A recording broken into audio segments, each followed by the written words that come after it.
Namaste. Welcome to the Festival of Bharat. I am Kamal Madi Shetty, your host for today. Today we have with us a very special guest, and it is my honor and privilege to welcome him. We have with us Sri Madhukarnath ji, or more popularly known as Sri MG. He is a spiritual guide, an educationist, a social reformer, author, and a speaker. He was born into a Muslim family in 1949 in Thiruvananthapuram in Kerala. His transformational journey from a young boy to a living yogi is a fascinating story symbolized by single-minded discipline and dedication. He heads the Satsang Foundation, and over the decades, his efforts have given rise to many initiatives that include the Satsang Vidyalaya, the Satsang Rural School, People Groove School, Satsang Swasth Kendra, Manav Ekta Mission, among several others. He completed the famous Walk of Hope in 2015 and 16, a 15-month-long journey for peace and harmony from Kanyakumari to Kashmir, spanning 7,500 kilometers. He also did another such walk in Europe in the year 2017. His message has always been to nurture the innate goodness in every human being. Namaste, Sri MG. Thank you so much for joining us at the Festival of Bharat.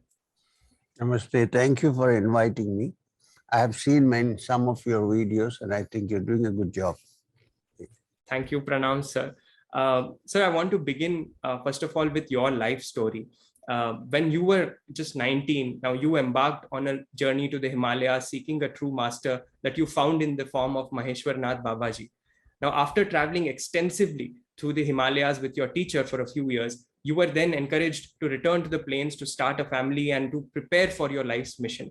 Now, you have described all of this in your autobiography, Apprenticed to a Himalayan Master, which I strongly recommend to everyone who is watching this. For the benefit of our viewers, sir, both Indian and those watching globally, could you please share what were some of the most important inflection points in your spiritual journey right from the beginning in your childhood, sir? Yes. Like every child, I was also born with a certain orientation. We see the child being born, and we see that it looks the same, tries to walk, tries to crawl, tries to walk, then tries to talk. But deep down, there is an orientation, which now I have come to understand, comes from your past influences. Otherwise, I cannot explain the fact that in my childhood, by the age of, let's say, 4 or 5, whenever I looked at the clouds, I thought that there were snow-clad mountains. Now, in Trivandrum, in Kerala, where I was born, there is no snow-clad mountain to be seen, nor have I seen any pictures of a snow-clad mountain. So, whenever I sat quietly and looked at the clouds, I thought these were some mountains with clouds. Well, that made me want to look at some pictures of the Himalayas. Actually, it's very funny. Somebody showed me a picture of the Swiss Alps, and I looked at it in a comic book. And I said, no, this is not the mountain. So, you see, every child has that. But what happens is the way we are upbringing and the way we are oriented by parents and society, we lose that track of our original understanding. Yeah. For instance, little children play with what parents think are imaginary playmates. My understanding, they are not imaginary playmates. They actually are playing with something that you cannot see. Then as they grow up, they're told and brainwashed that, oh, these are imaginary things. And so the imagination is dead and gone, and you have a person who has no imagination. Now the understanding now is that the imagination is one of the most important faculties that the human being has. Even Einstein said imagination is more important than intelligence. In Sanskrit, it's called Sankalpa Shakti. It's very important to note that the human being, among all other mammals and animals and others, has the unique capacity for sankalpa. Animals are very intelligent. Sankalpa is not there. And this sankalpa is a small part of the sankalpa of the Supreme Being, who has, with the sankalpa, created this entire universe. And therefore, it can collapse at any time. So this is how it began. And then at the age of 9, I had my first meeting with one who later on became my master, Maheshwarnath Babaji.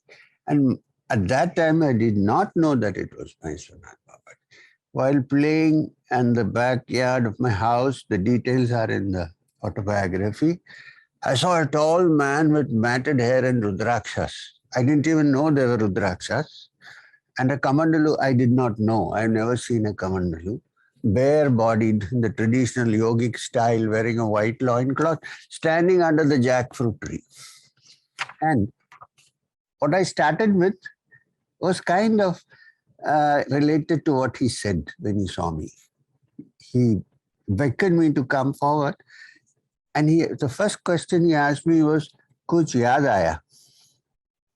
I didn't know anything. I said, "Kuch nahi yaad aaya." I spoke in Hindi because we used to speak Urdu at home, even though we were born and brought up in Kerala. So then he put his hand on my head and said, "Samay hone par sab theek ho jayega." And then he said, "Wapas jao." So I started walking back. And then when I turned back and looked, he was not there. It's not a vision. Huh? I think I personally know that he actually came. It's not a vision. Nor at that age was I under the influence of any narcotic. So there I was. And from that day, my spiritual life actually started. Right. Although I was not aware of it, I didn't know who it was. But something was given to me by the touch. Memories were awakened. And that led me to march forward. Even though I studied till the age of 19 in different subjects in colleges, school, and so on, most of the time I was not going to school. I was going to the public library, reading books. I started actually with the complete works of Swami Vivekananda. I was in an English medium school, so it was not much of a problem. And various other texts, Brahma Sutra. I think by the age of 19, theoretically, I must have done everything. I attribute it to that wonderful touch on my head at the age of 9 or 8.5. And then at that age, 19, I thought that I was kind of shut up in a cage. Not because my parents were very orthodox or wanted me to follow a certain, no, it's not that. I felt that I must be on my own. I must free myself from this cage. It was actually quite a luxurious cage, golden cage. Money-wise, we had no problem. But a cage can be golden or it can be wooden. It's the same. It's a cage, right? You can't stretch your wings. So I quietly, and I'm the only son and I'm the oldest, supposed to take over the building business. I just disappeared one day. Otherwise, they won't let me go. You know how it is. Come from a different community. They can't understand what's going on. So I just ran away. No Google Maps. Read all the guides, railway guides. Gathered some money, part of pocket money, part of some examination fees. And took a train. After many adventures, walking from Rishikesh to Haridwar, I reached Badrinath. And there, after a great deal of ordeals and things, lot of discouragements from various people, I was on the verge of ending my life because I thought, I have burnt my bridges, I can't go back, and I don't see anything. I was almost a yoga bhrashta as described in the Bhagavad Gita. Almost. When I again went to Vyasa Gufa and saw my master again, Maheshwarnath Babaji. And the first statement he made was "Ghum phir ke phir hamare paas pahunch gaye." And I touched his feet and I said, "Hamesha hum aapko chhod ke nahi jayenge." And he laughed and he said, "Dekha jayega." This was the beginning, second stage of my spiritual life. Should I stop here? And you have another question to ask? Yes, sir. I wanted to also understand what transpired then after that, in terms of your travels in the Himalayas, and what made you come back to, the plains, and so to say, and then start the various initiatives that you have started. Staying with, although I had some idea already theoretically about various things, yoga, Vedanta. When I say Vedanta, it doesn't mean only one kind of Vedanta, okay? Some people, the moment you say Vedanta, they think only of Shankara's Advaita Vedanta, which is okay. I mean, that's great. He was one of the greatest teachers that we had in this country. But there are many kinds of Vedanta. It sometimes surprises me that when I speak on Vedanta in India, it's sad. Nobody has asked me the question which was asked when I was speaking in Harvard some years ago. Its topic was Vedanta. One professor who's white, I don't want to name him, he likes to be quiet. And he stood up and asked me, after 10 minutes of my talk, 3 times you have said Vedanta in this talk. Which Vedanta are you talking about? Advaita Vedanta of Shankara? Vishishta Advaita of Ramanuja? Or the Dvaita Vedanta of Madhva? Or the Shuddha Advaita of Vallabhacharya? What is your opinion on this? Which is the Vedanta you're talking? Yes. See, what I'm trying, of course, we had a chat and I described to him. But what I'm saying is, it's unfortunate that if you go to Berlin, you have 3 chairs for Sanskrit. How many chairs for Sanskrit do you have in our country? Yeah. Is that a sad state or is there something you can do about it? Okay, anyway. So, even though I had all this theoretical understanding, it was after meeting Maheshwarnath Babaji and having these dialogues with him. He did not have a textbook in his hand because textbooks were known to him, all textbooks. Even though he came from the Nath Sampradaya, Maheshwarnath, and he wore those kundalis on his ear, his knowledge of Hindu system of thought and Adhyatmic understanding was wide. There was no subject he did not know about. So these dialogues for 2.5 to 3 years with him, sometimes on the banks of the Ganga, sometimes sitting on a mountain, sometimes in an old hermitage which was abandoned, walking with him, seeing how he dealt with people, all this contributed to my growth. And at one point, while we were living in the Charan Paduka, which is the mountains behind Badrinath temple, he also gave me some experiences which has to do with the Shakti energy which is in us. After doing all that, I would say, in a way, we have lived in caves, we have lived in various places. Once he sent me to the Smashan in Banaras. He said, get rid of your fear. So, after all this, I thought now I have come to a certain state in my spiritual progress. Now what I have to do is deepen it.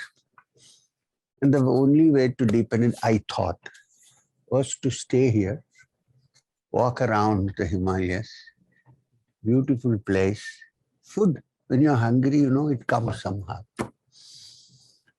And enjoy the waters of the Ganga. Now, the lower part of the Ganga is also clear somewhat. Those days it was terrible. But upper part, always clear. Beautiful waters, fresh water. That was when Babaji suddenly dropped a bomb and said, go back. He said, your plan in this life, because you have seen sannyas, you have seen enough in your past. Your plan in this life is to live the life of a grahastha. I said, but if I lead a life, I actually told him, Papas kichad mein nahi phasna hai. And he said, kichad mat kaho. ये तुम्हारी धर्म भूमि का, ये तुम्हारा कुरुक्षेत्र है. He said, go back to the plains, get married. I said, get married. He said, show me one rishi in the ancient Vedic times who was not married, who was not a grahastha, including Vishwamitra. Well, he was not a grahastha, but he did have contacts. You know, the famous stories of Menaka and so on. So he said, Yajnavalkya, one of the very essence of the Brihadaranyaka Upanishad, is Yajnavalkya's advice to Maitri, his wife. Where he says, oh Maitri, when you love your child, you love the self inside, not the child. When you love me, you don't love your husband, you love the self which is within. So, so he said, you have to do it. He said, this is the time for people to go out and do it. He said, can you beat Swami Vivekananda? Can you become a greater sannyasi than that? Be a householder, that's your job now. And people will listen to you because you come from a certain background and they would wonder, how did this guy change? So he actually sent me back.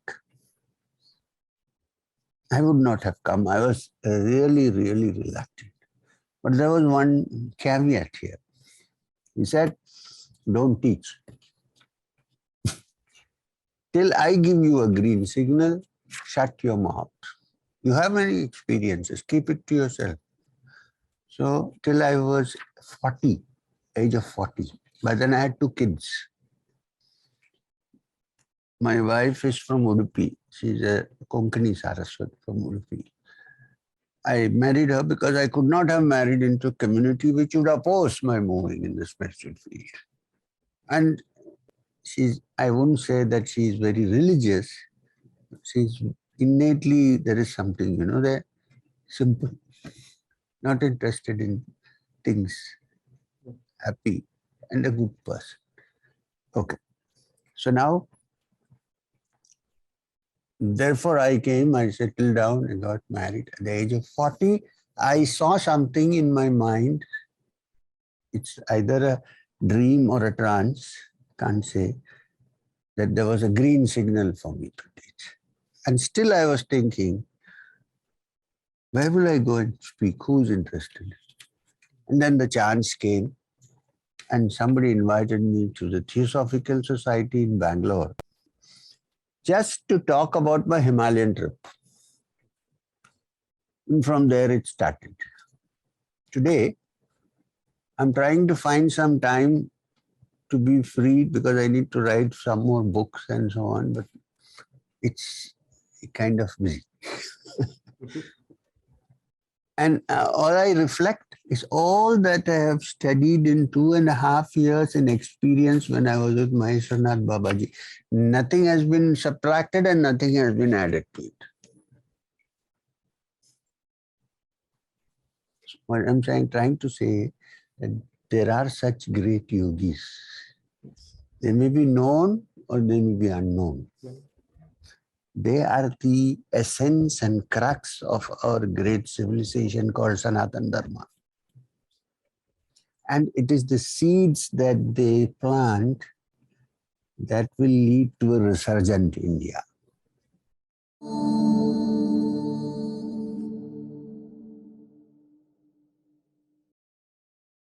Please remember to subscribe to us and switch on the notifications for this channel. For our other social media links, more content, and to support our work, please visit citti.net. Dhanyavad. Namaskar.